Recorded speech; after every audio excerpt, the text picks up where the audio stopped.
Hello dear students. तो आपका जैसे फिज़िक्स का एक चैप्टर मैंने करा दिया था।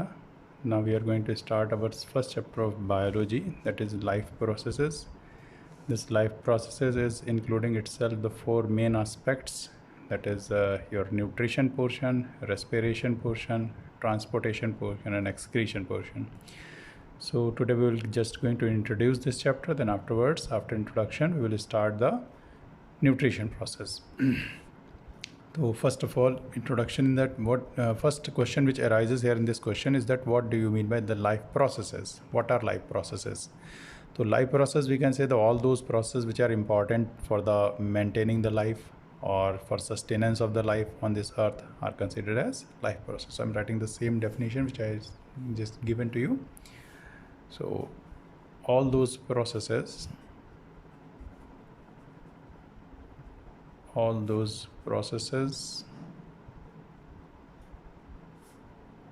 which are important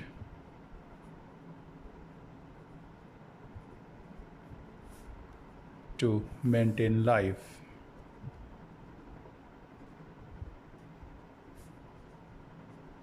on earth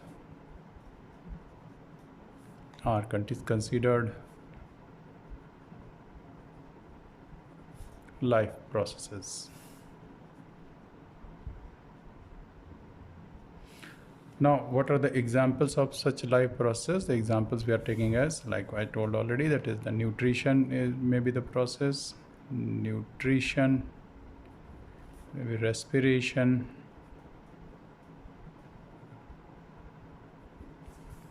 the transportation,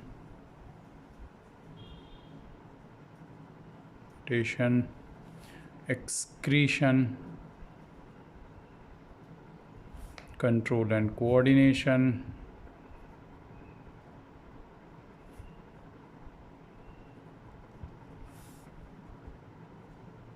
like that many life processes are found, etc. So in this life process, what we can say that whenever we are talking about the life process, so different life process which are present in our body, to which we can say the most important life process. Which life process is most important? So for understanding this, what we have to know the structure of cell. Whenever we are studying the structure of a cell, so what specific characteristic property we are finding, because we are considering cell as the structural and functional basic unit of life. So if it is the structural and functional basic unit of life, so what important life process it has to show, due to which we are saying that cell is a living structure. So if we are seeing an animal cell or a plant cell, I'm just making that diagram of a cell. Okay, suppose there's a plasma membrane, an animal cell, it is having a nucleus. Here the nucleus will be there. In case of plant cell and animal cell, the basic difference is that nucleus is in place of plant cells shifted towards one side due to presence of a larger vacuole. But in case of animal cells, the nucleus is in the center. There are different cell organelles are present, like the mitochondria is present, like the endoplasmic reticulum is present, like the Golgi body is present. In this way, different type of cell organelles will be there in the cell, as well as it is containing a cytosol. That means it is filled with a fluid which generally we are considering as cytoplasm. Here inside the nucleus, the nucleolus, the chromatin reticulum, the nuclear membrane, and the nucleoplasm. These all things are there. Ribosomes are also present. They may be scattered here and there, or they may remain attached with the endoplasmic reticulum. But for what purpose we are studying this? All structure you studied in class 9th already.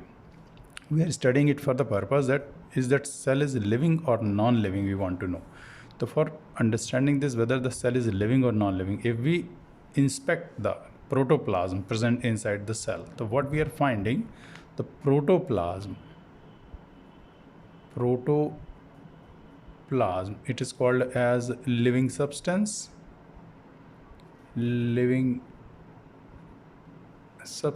and this living substance or protoplasm is having a motion in it called as Brownian motion.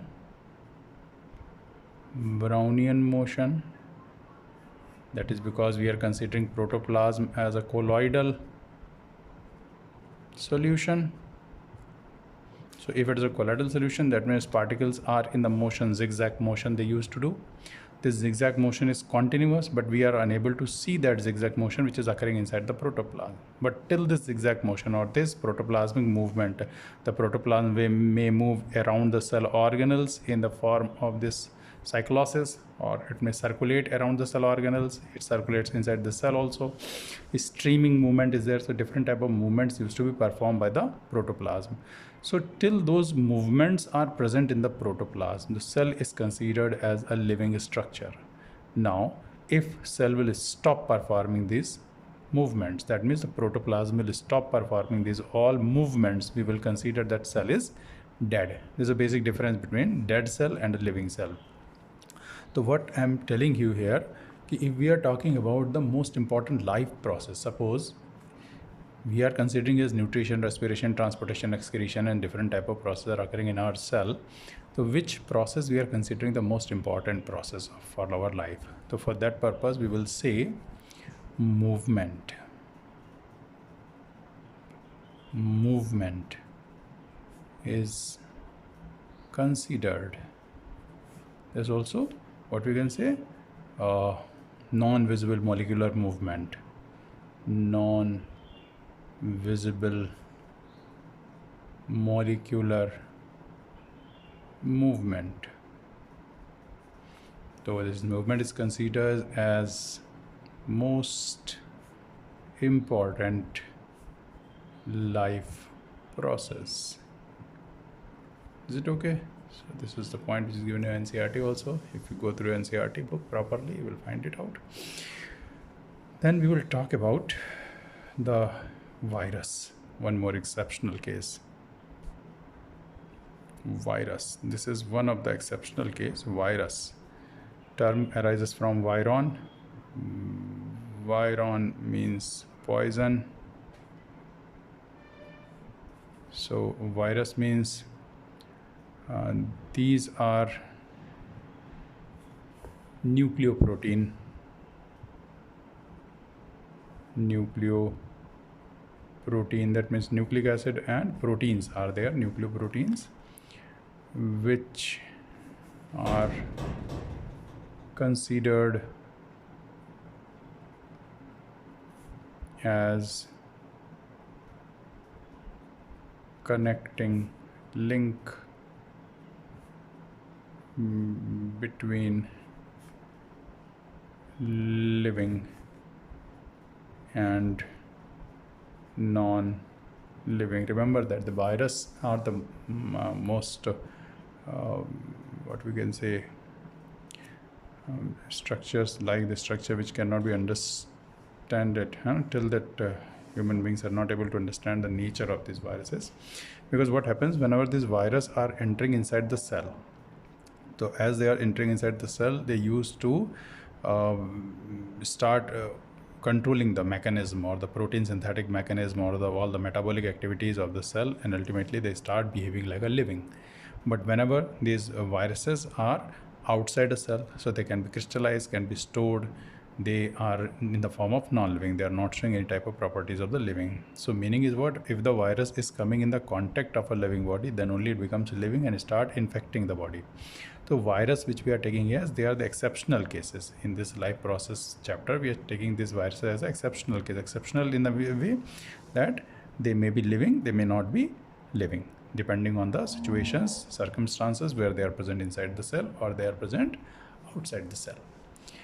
Okay, after this virus, we are continuing this portion. After we are going to take the first portion of this topic, that is nutrition. Nutrition. So what is the meaning of nutrition? What is the definition of nutrition? Simple thing, the nutrition we will define in the simple way that the entire process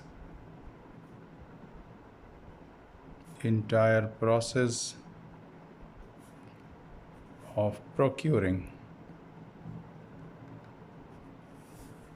food and its utilization by a living organism for its growth and development, that we are considering as nutrition. So widely, what type of nutrition is present in the living organism? So if we classify it in the form of a flow chart, we will say nutrition is mainly divided into two types. We are considering as number first is autotrophic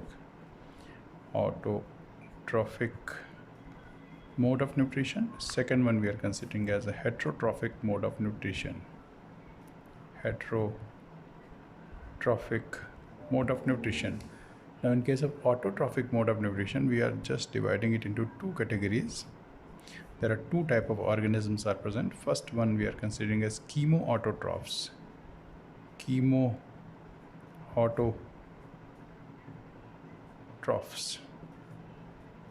Chemoautotrophs means that is those animals which are making their food, having the ability to produce their food by the process of certain chemical reactions. Those chemical reactions you can say the anaerobic bacteria, you can say aerobic bacteria, we can say the example as a nitrogen fixing bacteria,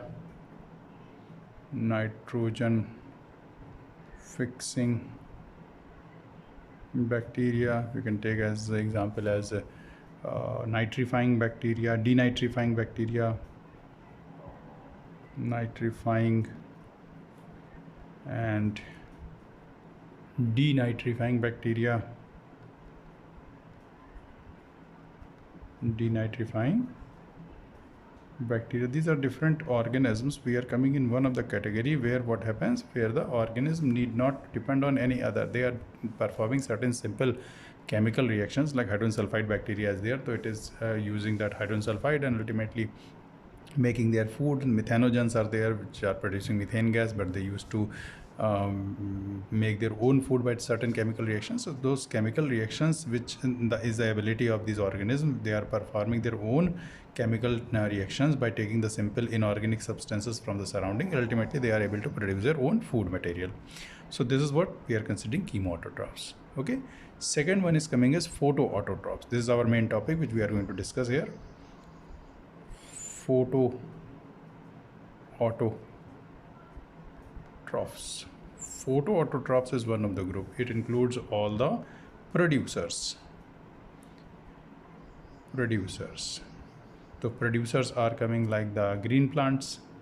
Examples we are taking as all the green plants. So green plants are coming in this category, as well as you can say nostoc, anabina, like the different examples. Those who are having chlorophyll, they can be able to perform their own process by the process of photosynthesis. They can produce their own food. Then heterotrophic mode of nutrition, whenever we are talking, the heterotrophic means those who are depending on others for their food. So heterotrophic we are dividing in different categories. Like first one, we are saying that this parasitic mode of nutrition. Number second, we are saying saprophytic mode of nutrition. Then we are saying it as the symbiotic mode of nutrition. Then we are saying it as what you can say holozoic mode of nutrition. Then further we'll divide this holozoic mode of nutrition and all. So we are starting it from our photoautotrophs. Chemo we are not going to discuss. Photoautotrophs we are going to start from first section. So starting from photoautotrophs. Photoautotrophs, what? There's a group of organisms. So those organisms which can prepare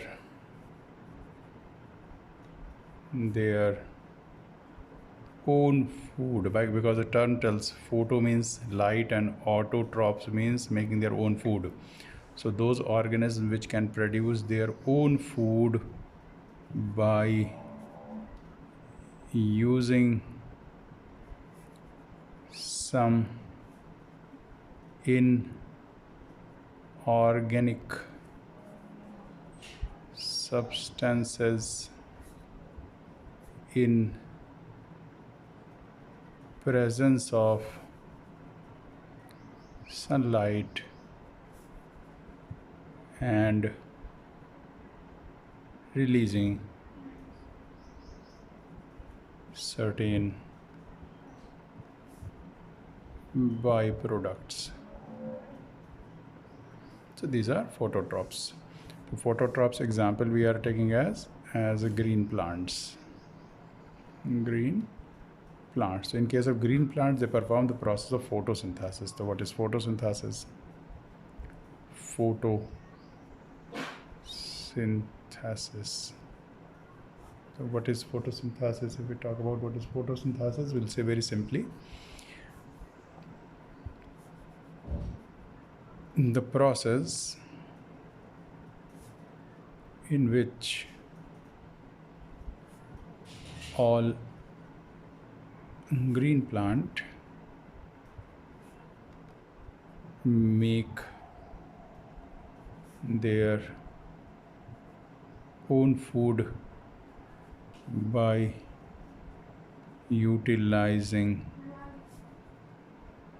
sunlight, chlorophyll,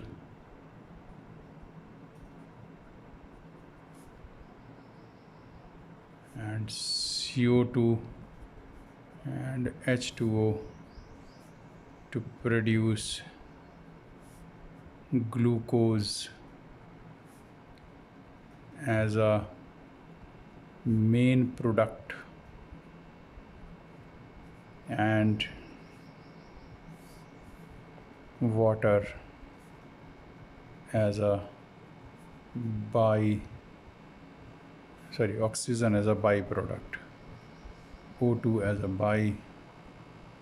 byproduct, which always comes from water. So the equation which we will write, that is 6 molecules of carbon dioxide plus 12 molecules of water. They react in presence of sunlight and chlorophyll to produce C6H12O6 plus 6O2 plus 6H2O.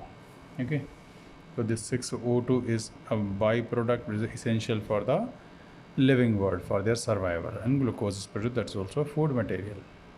Okay, so this is the process of photosynthesis. Now where this photosynthesis takes place? Okay, so question answer type, the portion comes. First question which arises in our mind, that is, if photosynthesis is occurring, glucose is produced, so where it is? So where process of photosynthesis occurs. So in this case, the simple answer will give what? Photosynthesis occurs. Photosynthesis occurs in the chloroplast of mesophyll cells of leaves of plant. Correct? So what we'll say, that suppose this is your one of a leaf, this is dorsiventral leaf, just drawing here, this is the petiole part, this is the lamina part, I'm labeling it here. It is lamina of the leaf, this is the petiole part of leaf. Here this is containing a midrib, this is the midrib. Now it is containing these veinlets arising from this main vein or midrib. this number of veinlets are here. Veinlets. So what happens whenever these if we try to understand that where this process of photosynthesis is occurring, so for that purpose what we have to do, we have to cut the sectional view of this leaf. That means transverse section of dicot leaf or monocot, any what you want. I'm showing you dicot leaf. The transverse section of a leaf. So if you see the transverse section of a leaf, what you are finding on cutting it transversely. So what we are finding that in the transverse section, leaf is containing upper epidermis,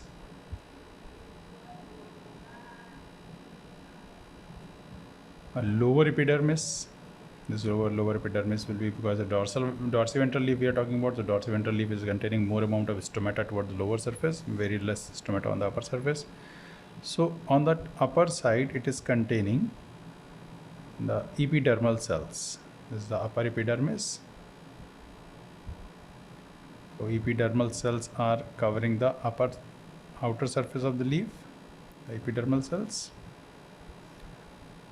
And on the lower side also will make the same type of cells, that is lower epidermis. So lower epidermis also containing the lower epidermal cells, but these lower epidermal cells are not in continuation. They are having some breaks in between. So these broken parts are actually the parts or the spaces for the stomata. This is the lower epidermis part. Okay. Now below this upper, I'm labeling it as upper epidermis. This is the lower epidermis. Below the upper epidermis, there are elongated cells are present, which are very closely arranged. These are actually the mesophyll cells, but this is called as palisade cells. This is what? Palisade, P-A-L-I-S-A-D. I'm just labeling it. Palisade cells are present here. So these are compactly arranged cells called as palisade cells are present. Now here will be the midrib. Midrib will show. So midrib contains what? That is a bundle sheath.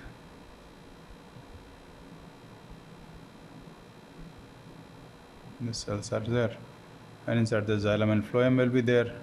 Water and food material all will flow inside here.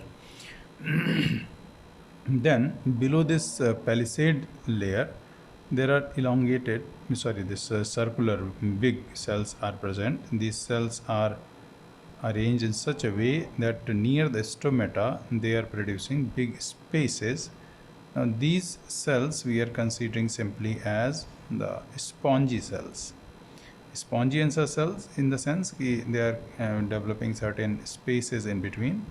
Now these cells are also mesophyll cells, type of mesophyll cells. They contain large number of these dots which I am making here. These dots are present in case of spongy cells as well as in case of palisade cells. Both are containing these dots. These dots are actually representing the chloroplast.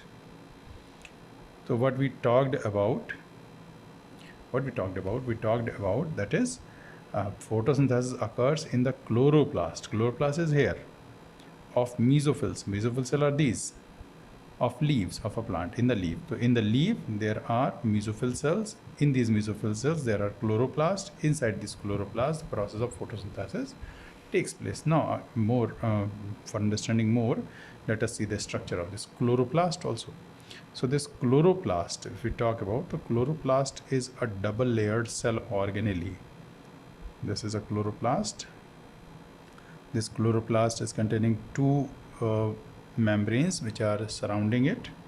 Both are unit membranes. Double membrane bound cell organelle. It is called as kitchen of the cell, the chloroplast. It contains a fluid filled inside, that is called as stroma, the matrix part. This is the stroma, and certain disc-like, coin-like structures are present, which are heaped over one another in such a way that it looks like that there is a heap of coins is kept near to each other, it is making the grana part. This grana part is actually made up of large number of thylakoids which are heaped over one another in this way. It's making this 3 grana here. Now these grana remain attached with each other by means of certain stroma lamellae, labeling it the outer and inner membranes. Outer and inner membrane, this structure you studied in class 9th already. This is the thylakoid. THYLAKOID. Okay, this entire structure is called as grana. Granum. All together is called grana. This is stroma lamellae. Stroma lamellae. Okay. Now, if we talked about where in this chloroplast, where process of photosynthesis takes place, what we talked about, photosynthesis occurs in the chloroplast of mesophyll cells, the leaves of a plant. So this is the leaf of the plant. There is a sectional view of the leaf of the plant. Inside this, there is a palisade and spongy cells are there. This spongy and palisade both are called as mesophyll cells. These mesophyll cells are containing the chloroplast. The structure of chloroplast is here. So where in this chloroplast process of photosynthesis takes place? So what we will say that photosynthesis is actually including two main aspects, two main processes. The one we are considering as light dependent reaction, the second we are considering as light independent reaction. So just we are going to discuss about those two in short so that the next topic you can understand well. So if we talk about grana, what we know that grana is made up of thylakoid. So large number of thylakoid are there heaped over one another. This thylakoid, if we talk, what is there in thylakoid? So what we'll say that this is one of the thylakoid. I'm just making the structure of the thylakoid. This is one of the thylakoid. Okay. So thylakoid is a thick membrane structure. Suppose this I will say ki there is a thylakoid. This thylakoid is having an outer membrane, inner membrane, or this is the only membrane which is having thickness, larger thickness, and this is the lumen. This is the lumen of this thylakoid. That means the cavity. Now in this membrane there are chlorophyll molecules are present, mainly chlorophyll A and chlorophyll B. Chlorophyll A and chlorophyll B. These are the two essential pigments are present. Pigment means the coloring materials. Okay, so chlorophyll A and chlorophyll B are the main pigments which are present in this membrane in the form of complexes, and these complexes are called as light harvesting complex. These light harvesting complexes are present here in groups. Light harvesting complexes. Okay, light harvesting complex.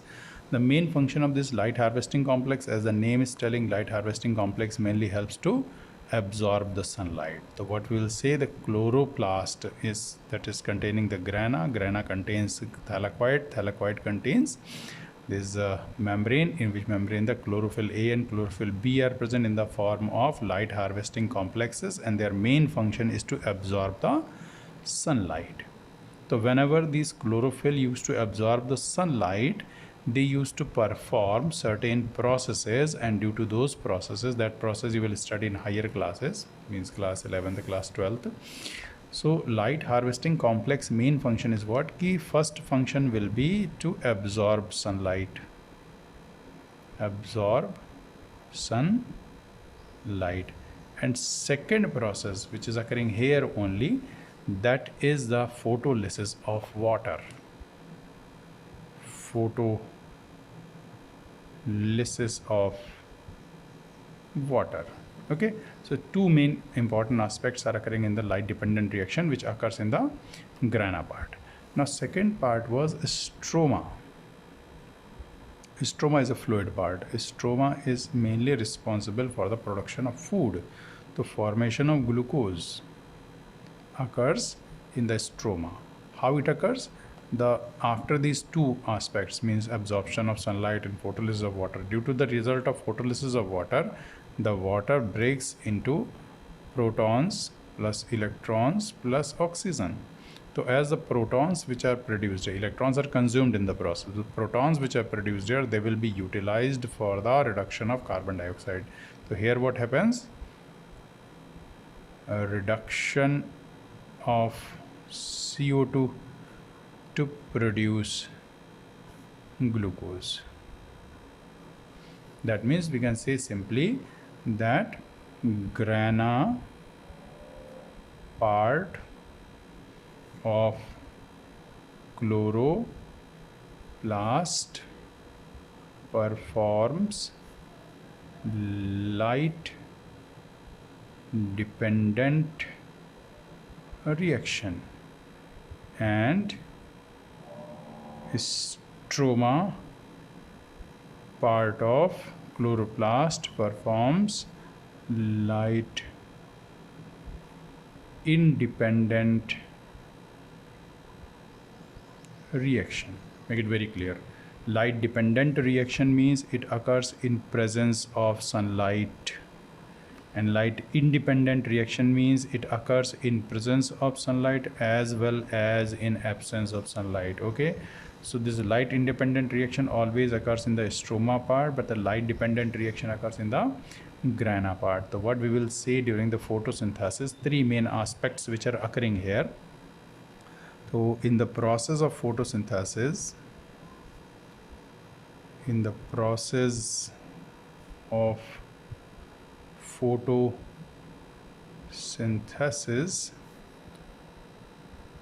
three main aspects occurs. Three main aspects are present or are there. Number first one is absorption of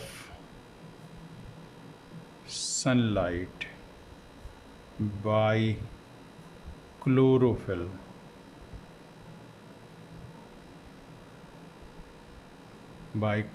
Remember one thing, sunlight, it is having a visible light's wavelength from 400 nanometer to 700 nanometer. So in this range the sunlight will be absorbed. This includes the all colors V, I, B, G, Y, O, R. Okay, and maximum photosynthesis occurs in the orange, red, yellow region, and least occurs in the which green actually it is reflected back. Okay, just I will ask certain questions after completing this topic, then I'll include this. So 400 to 700 nanometer wavelength sunlight will be absorbed by the chlorophyll. Then second aspect which occurs, that is formation of ATP, adenosine triphosphate,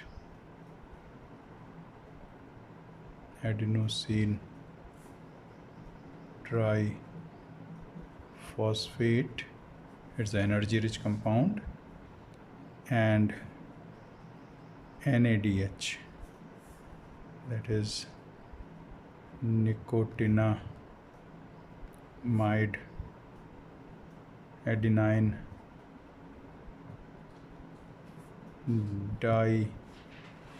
dinucleotide. Correct? So formation of ATP and NADH, these two compounds will produce, and photolysis of water. Photolysis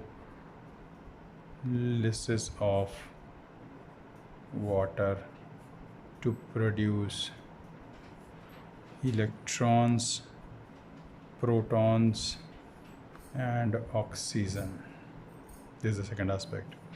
And third aspect which is occurring here, which is an important one, that one is third one, a reduction of carbon dioxide to produce glucose. So carbon dioxide which is taken in will be reduced to produce a glucose.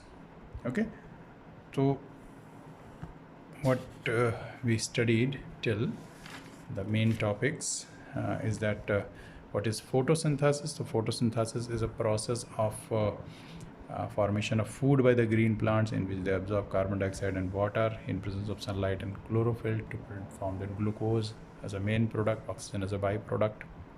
Oxygen comes by the breaking off or photolysis of water, that is from the water only oxygen is released out.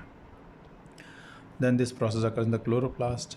Okay, chloroplast is having that green color due to presence of those chlorophyll A and chlorophyll B. These are green colored pigments which are helping the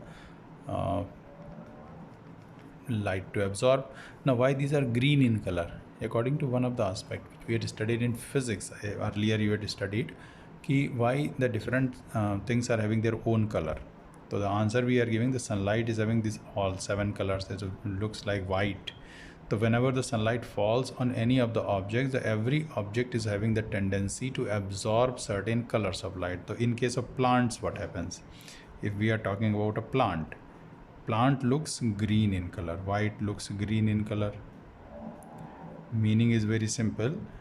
Whenever sunlight falls on the plant body, then what happens? When sunlight falls on the plant body, then result will be the plant is having the ability to absorb rest of the colors except green. So green colored light is reflected back. So when green color light is reflected back by the plant, so this light falls on our eyes, and when it falls on our eyes, what we are observing? We are observing that this plant is which color? Green in color. That means the least photosynthesis occurs in green color. Green color is that color. If you are keeping your plant in the green color only, then amount of photosynthesis will be least. Okay, then after this we will complete the experiments for the photosynthesis, that is in the next video. Till that, thank you.